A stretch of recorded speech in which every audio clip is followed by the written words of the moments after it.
Kikuchi tersadar dari pingsannya. Di depannya, Ikuno dan Ryoko tampak lega karena ia akhirnya membuka mata. Namun sesaat kemudian, Kikuchi langsung berteriak ketakutan.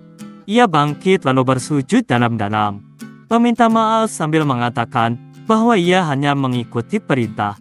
Dengan gemetar, ia memohon agar tidak dibunuh. Ryoko dengan nada lebih lembut berkata bahwa semuanya sudah berlalu dan tidak apa-apa. Tapi Kikuchi tetap bersujud, terus memohon ampun tanpa berani mengangkat wajahnya.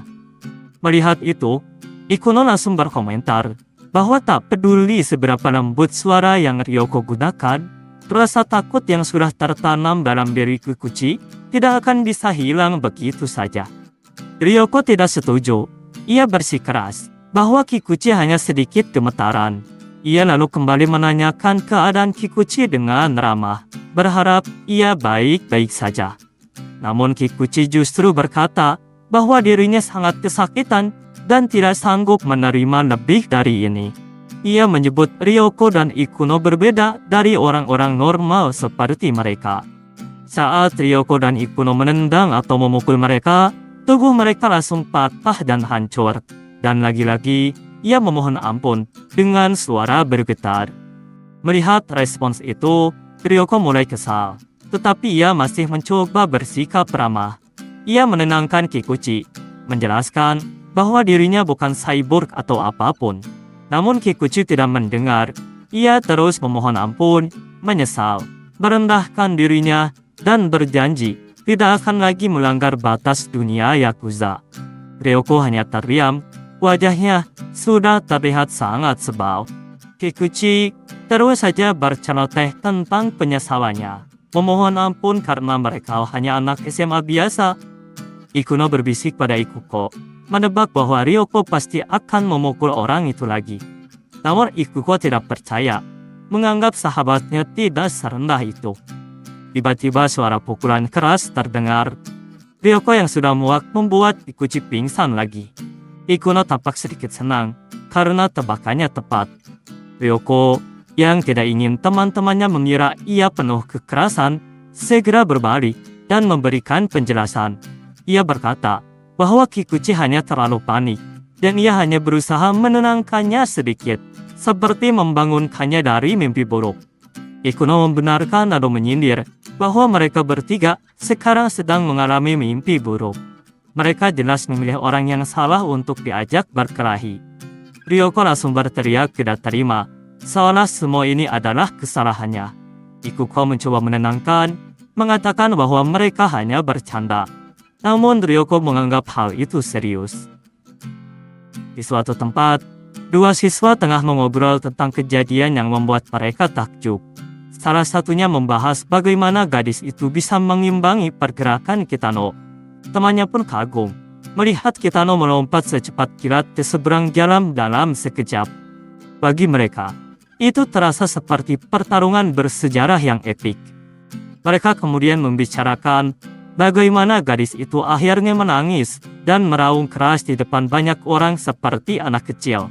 Temannya mengangguk setuju, menambahkan bahwa ekspresi Kitano yang hanya berdiri kebingungan di depannya membuat semuanya terlihat semakin aneh.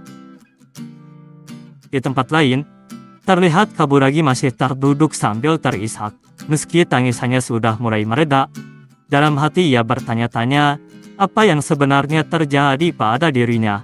Berteriak dan menangis di tempat umum terasa sangat memalukan, pikirnya.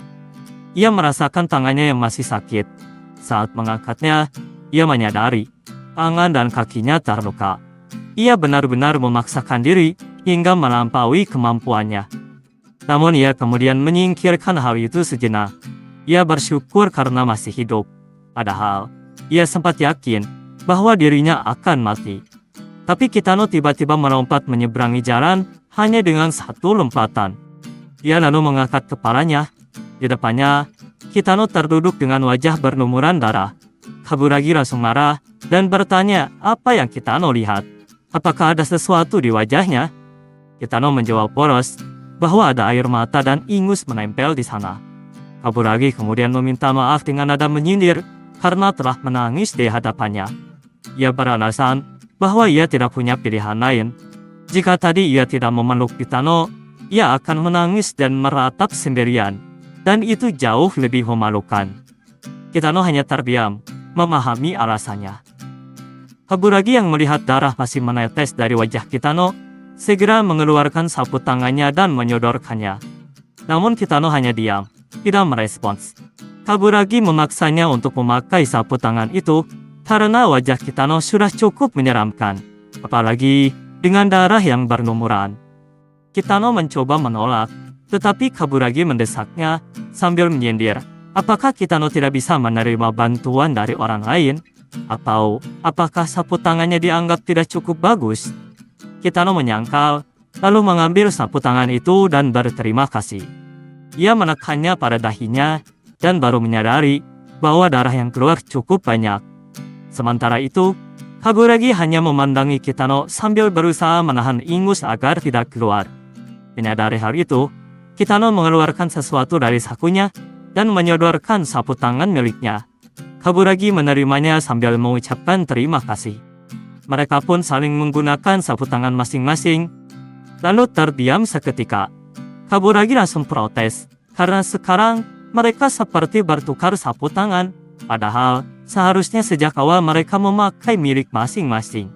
Kitano beralasan, sebenarnya ia hendak mengatakan hal itu. Namun Kaburagi langsung membentaknya dan menyalahkannya.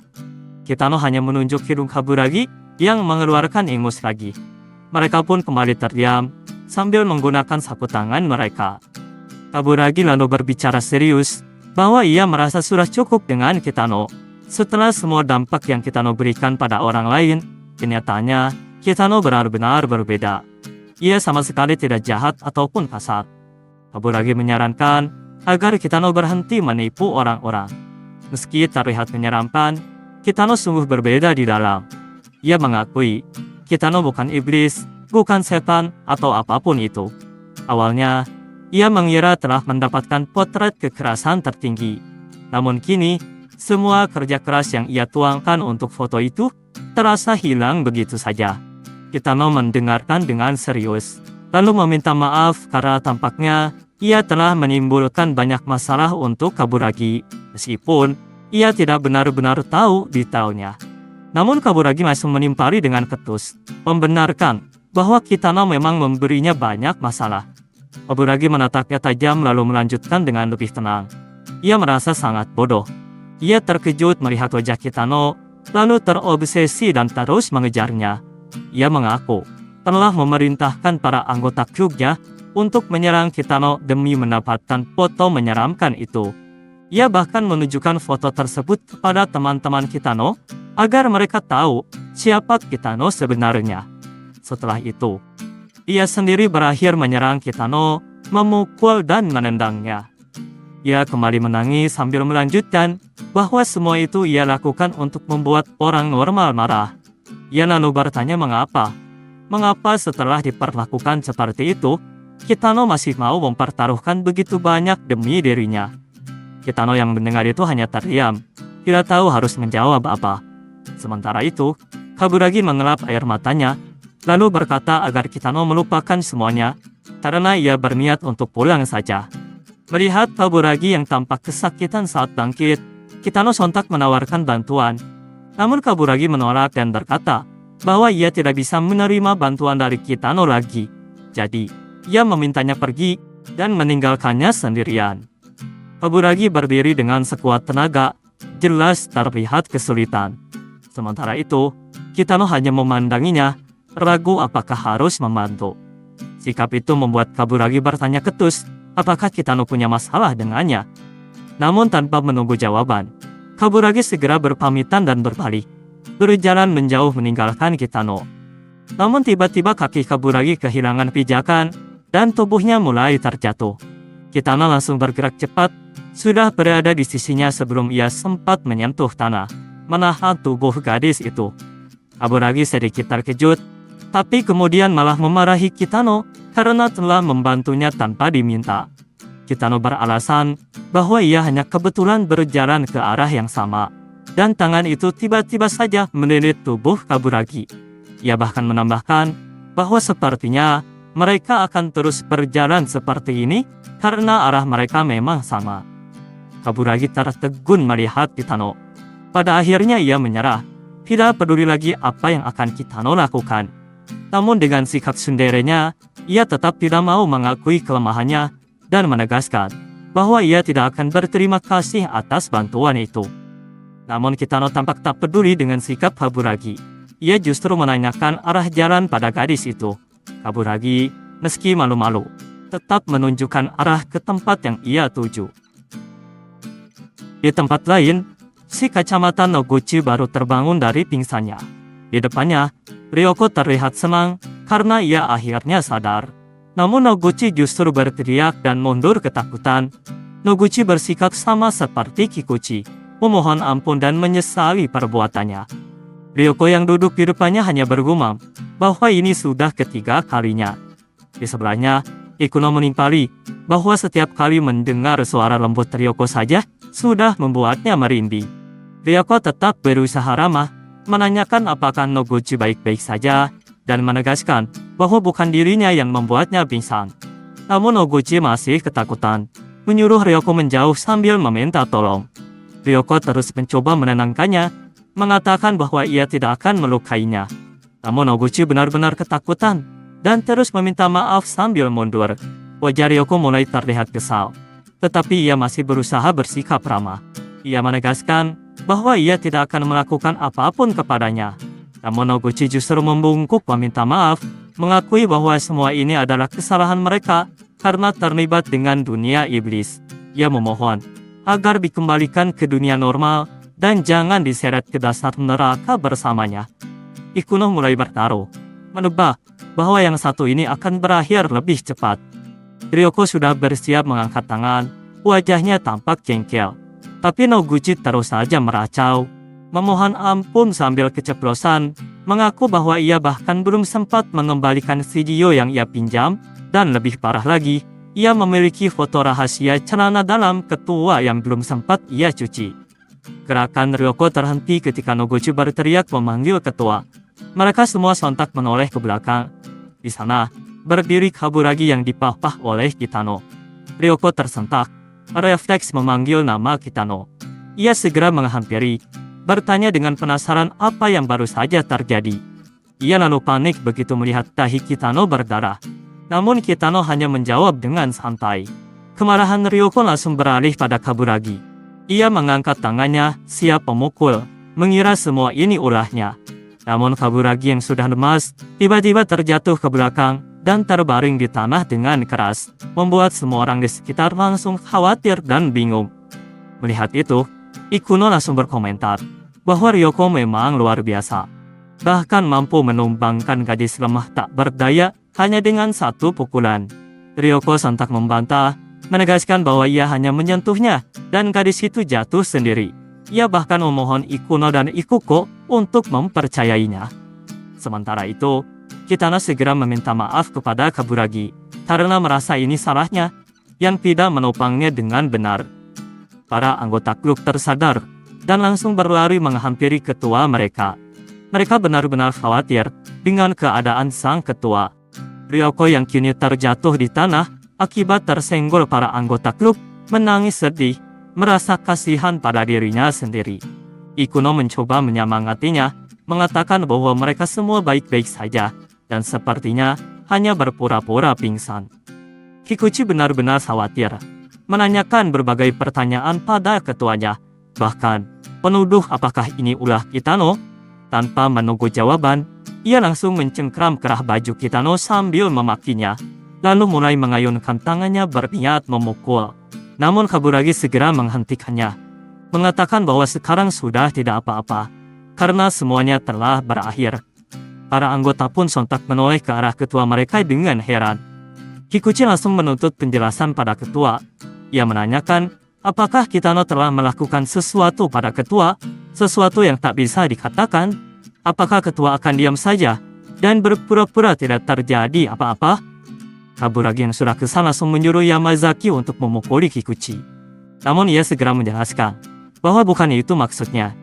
Apa yang selama ini ia cari, yang selama ini ia kejar hingga membawa mereka semua ke tempat ini, sesuatu yang ia habiskan seluruh tenaganya untuk mendapatkannya. Foto dari kekerasan level tertinggi itu kini telah berakhir. Para anggotanya terdiam mendengar pernyataan itu. Namun, Kikuchi dengan cepat berkomentar bahwa itu tidak masuk akal. Kalimat yang ketua gunakan tidak sesuai dengan fundamental bahasa Jepang. Kaburagi yang malu hanya menyuruhnya diam, mengakui bahwa ia sendiri tidak tahu apa yang sedang ia bicarakan. Kaburagi terduduk dan berkata pada para anggotanya bahwa mereka sudah bisa tenang sekarang. Melihat Kaburagi yang kesulitan berdiri, Kikuchi langsung bertanya. Kaburagi menegaskan bahwa ia jelas tidak baik-baik saja. Bahkan untuk berdiri dan berjalan saja ia tampak kesulitan. Ia menatap Kikuchi dan meminta maaf, karena ia akan meminta tolong untuk menggendongnya sampai ke rumah. Kikuchi terdiam sesaat, lalu dengan malu-malu memastikan apakah ia benar mendengar permintaan itu. Namun Kaburagi langsung mengira Kikuchi tidak mau dan beralih meminta Yamazaki. Kikuchi sontak berteriak bahwa ia bersedia menggendong ketua kapan saja. Kikuchi buru-buru menjongkok, siap menggendong. Sebelum naik, Kaburagi kembali meminta maaf kepada Kitano atas masalah yang ia timbulkan. Kitano menjawab dengan santai bahwa itu tidak masalah. Kaburagi lalu menyuruh Kikuchi untuk pergi. Kikuchi yang menggendongnya tampak kewalahan saat melangkah. Kaburagi langsung bertanya dengan nada menyindir. Apakah ia sedang berpikir bahwa seorang gadis ternyata lebih berat daripada kelihatannya? Kikuchi buru-buru membantah, mengatakan bahwa ia sama sekali tidak memikirkan itu. Bahkan menegaskan, ketua sangat ringan. Mereka melanjutkan berjalan. Namun Kaburagi kembali meminta berhenti. Ia menoleh dan memanggil Kitano. Dengan wajah sedikit malu, ia mengucapkan terima kasih karena Kitano telah menyelamatkannya. Ia belum mengatakannya dengan benar sebelumnya. Jadi, merasa perlu mengatakannya sekarang. Kitano hanya diam menatapnya dan bergumam bahwa itu tidak apa-apa. Mereka kembali melanjutkan perjalanan. Kaburagi mencoba menyemangatinya sambil berkata bahwa rumahnya hanya tinggal 5 km lagi. Kikuchi sontak terkejut mendengar jarak itu. Ryoko heran dengan orang-orang itu. Begitu pula Kitano yang tidak begitu mengerti apa yang sebenarnya terjadi. Ryoko yang masih khawatir kembali menanyakan keadaan dahinya. Kitano menjawab bahwa itu hanya goresan kecil dan darahnya pun sudah berhenti. Kitano lalu bertanya kenapa mereka masih berada di sini, karena ia kira mereka sudah pulang dan meninggalkannya. Ryoko tertawa kecil dan mengatakan bahwa sesuatu telah terjadi. Ryoko kemudian teringat bahwa ia membawa sesuatu untuk Kitano. Ia bertanya, apakah Kitano ingin melihatnya? Kitano tampak bingung. Sementara Ryoko tersenyum dan berkata bahwa ia punya hadiah kecil untuknya. Keesokan harinya, di ruang klub fotografi, para anggota terkejut melihat foto mengerikan Kitano terpajang di dinding dalam ukuran besar. Mereka langsung memandang kepada ketua, menuntut penjelasan. Namun ketua hanya berkata santai, bagus kan, aku memperbesarnya. Kikuchi menimpali, menyebut bahwa setelah semua yang terjadi kemarin, ini benar-benar selera yang buruk. Tapi Kaburagi justru heran. Menurutnya, ia selalu mengambil foto seperti itu. Baginya, memajang foto terbaik adalah hal yang sangat natural. Begitupun di sekolah Hekiku. Kitano terkejut ketika Ryoko kembali menunjukkan foto dirinya lagi. Ia protes, mempertanyakan kenapa Ryoko membawanya ke sekolah, padahal kemarin ia sudah membuangnya. Namun Ryoko membela diri, mengatakan bahwa itu adalah foto yang keren. Kitano menolak tegas, menyebut itu sama sekali tidak keren. Ryoko tetap ngotot bahwa foto itu keren, sementara di sampingnya Ikuno menyebut bahwa foto tersebut terlihat sangat jantan. Kitano hanya bisa menimpali bahwa ini memalukan baginya. Kaburagi berkata bahwa jika diperhatikan lebih seksama, foto itu sebenarnya sangat keren bukan? Ia lalu menyuruh para anggotanya untuk melihatnya. Namun Kikuchi tidak menganggap foto itu keren. Kaburagi kemudian bertanya, apakah setidaknya foto itu terlihat jantan? Kikuchi langsung menjawab bahwa foto itu juga tidak jantan. Kaburagi mencoba lagi, menyebut bahwa kalau dibilang lucu pun, rasanya terlalu memaksa. Kikuchi akhirnya berteriak heran, tidak mengerti apa yang sebenarnya dibicarakan ketuanya. Lalu menyuruh ketuanya itu untuk sadar.